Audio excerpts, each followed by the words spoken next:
Cosa è emerso di interessante oggi? I temi trattati sono stati tanti, si è parlato anche di PAC post 2020, come la vedete voi?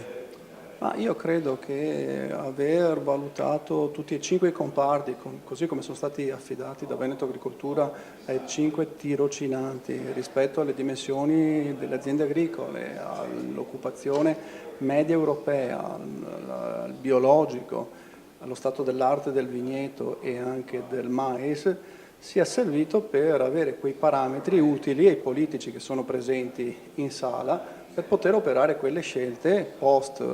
elezioni e portare lo stato dell'arte dell'agricoltura veneta, operando quelle cose, quelle incongruenze che si possono limitare. Per esempio, se è vero che 10 anni fa eravamo autosufficienti per il 90% col mais e tutt'oggi siamo al 90%, siamo al 50%, pardon, e quindi dobbiamo importarlo, la cosa non è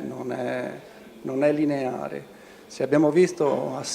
assistito a un'esplosione diciamo disordinata della coltivazione dei vigneti, e alludo al Prosecco, credo sia arrivato il momento di governare questa transizione e di regimentarla per fare in modo che non produca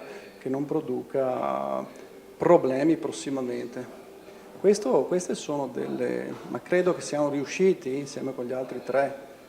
presidenti regionali dell'agricoltura, a dire che la prossima PAC non può assolutamente scendere di budget, perché diversamente gli agricoltori non avrebbero quello